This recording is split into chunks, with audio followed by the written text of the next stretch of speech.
Hello friends, welcome back to our YouTube channel. Friends, ಇವತ್ತಿನ ವಿಡಿಯೋದಲ್ಲಿ ನಾನು ತುಂಬಾ ಸಿಂಪಲ್ ಆಗಿ ಮಾಡುವಂತಹ ಮ್ಯಾಂಗೋ ಮಸ್ತಾನಿ ಯಾವ ಥರ ಮಾಡೋದು ಅಂತ ತೋರಿಸ್ಕೊಡ್ತಾ ಇದ್ದೀನಿ. ತುಂಬಾ ಟೇಸ್ಟಿಯಾಗಿರುತ್ತೆ, ಹಾಗೆ ಇದು ಮಕ್ಕಳಿಗೂ ತುಂಬಾ ಇಷ್ಟ ಆಗುತ್ತೆ. ಇವಾಗ ಮ್ಯಾಂಗೋ ಸೀಸನ್ ಆಗಿರೋದ್ರಿಂದ ಇದನ್ನು ಒಂದ್ಸಲ ನೀವು ಕೂಡ ಮನೆಯಲ್ಲಿ ಟ್ರೈ ಮಾಡಿ ನೋಡಿ, ತುಂಬಾ ಚೆನ್ನಾಗಿದೆ. ಈ ಮ್ಯಾಂಗೋ ಮಸ್ತಾನಿ ಮಾಡಲಿಕ್ಕೆ ಮೊದಲಿಗೆ ನಾನಿಲ್ಲಿ ದೊಡ್ಡ ಸೈಜಿನ ಒಂದು ಚೆನ್ನಾಗಿ ಹಣ್ಣಾಗಿರುವಂತಹ ಮಾವಿನ ಹಣ್ಣನ್ನು ತಗೊಂಡಿದ್ದೀನಿ. ಇವಾಗ ಈ ಮಾವಿನ ಹಣ್ಣನ್ನು ಚೆನ್ನಾಗಿ ವಾಶ್ ಮಾಡಿಕೊಂಡು ಸಿಪ್ಪೆ ತೆಗಿತಾ ಇದ್ದೀನಿ.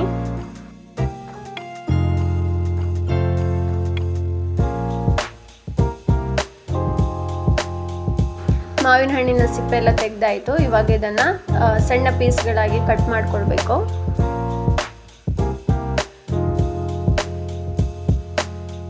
ಈ ರೀತಿಯಾಗಿ ಕಟ್ ಮಾಡ್ಕೊಂಡಿದ್ದೀನಿ. ಇದರಲ್ಲಿ ಸ್ವಲ್ಪ ಜ್ಯೂಸ್ ಮಾಡ್ಕೊಳ್ಳೋಕ್ಕೆ ಮಿಕ್ಸಿ ಜಾರಿಗೆ ಹಾಕೊಳ್ತಾ ಇದ್ದೀನಿ.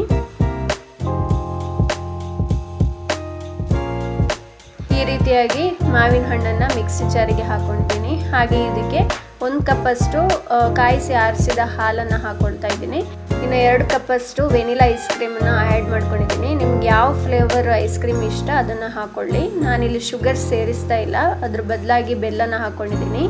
ಇವಾಗ ಮ್ಯಾಂಗೋ ಮಸ್ತಾನಿನ ರೆಡಿ ಮಾಡ್ಕೊಳ್ಳೋಣ. ಒಂದು ಗ್ಲಾಸಿಗೆ ಸ್ವಲ್ಪ ಪೀಸಷ್ಟು ಮ್ಯಾಂಗೋ ಹಣ್ಣನ್ನು ಹಾಕೊಳ್ತಾ ಇದ್ದೀನಿ. ಹಾಗೆ ಆವಾಗಲೇ ಮಿಕ್ಸಿ ಜಾರ್ನಲ್ಲಿ ಮಾವಿನ ಹಣ್ಣು, ಹಾಲು, ಐಸ್ ಕ್ರೀಮು, ಬೆಲ್ಲ ಎಲ್ಲ ಹಾಕಿ ಮಿಕ್ಸ್ ಮಾಡಿ ಇಟ್ಟಿರೋದನ್ನು ಇವಾಗ ಹಾಕೊಳ್ಬೇಕು.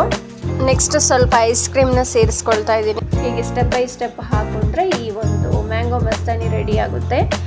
ಬೇಕಿದ್ರೆ ಇದರ ಮೇಲೆ ನೀವು ಡ್ರೈ ಫ್ರೂಟ್ಸನ್ನು ಹಾಕೊಳ್ಬೋದು, ಇಲ್ಲ ಚೆರ್ರಿ ಹಾಕೊಳ್ಬೋದು, ಇಲ್ಲ ಟುಟ್ಟಿ ಫ್ರೂಟಿ, ಯಾವುದಾದ್ರೂ ನಿಮ್ಗೆ ಇಷ್ಟ ಇರುವಂತಹ ಯಾವುದೇ ಡ್ರೈ ಫ್ರೂಟ್ಸನ್ನು ಹಾಕ್ಕೊಂಡು ಮಿಕ್ಸ್ ಮಾಡಿಕೊಂಡು ತಿಂತಾ ಇದ್ರೆ ತುಂಬಾ ಟೇಸ್ಟಿಯಾಗಿರುತ್ತೆ. ನೋಡಿದ್ರಲ್ಲೋ ಫ್ರೆಂಡ್ಸ್, ತುಂಬಾ ಟೇಸ್ಟಿಯಾಗಿರುವಂತಹ ಮ್ಯಾಂಗೋ ಮಸ್ತಾನಿನ ಈಸಿಯಾಗಿ ಮನೆಯಲ್ಲಿ ಯಾವ ಥರ ಮಾಡ್ಕೋಬೋದು ಅಂತ ಹೇಳಿ. ಇದಾಗಿತ್ತು ಇವತ್ತಿನ ವಿಡಿಯೋ. ನೆಕ್ಸ್ಟ್ ವಿಡಿಯೋದಲ್ಲಿ ಮತ್ತೆ ಸಿಗ್ತೀನಿ. ಅಲ್ಲಿವರೆಗೂ ಎಲ್ರಿಗೂ ಟೇಕ್ ಕೇರ್, ಬಾಯ್.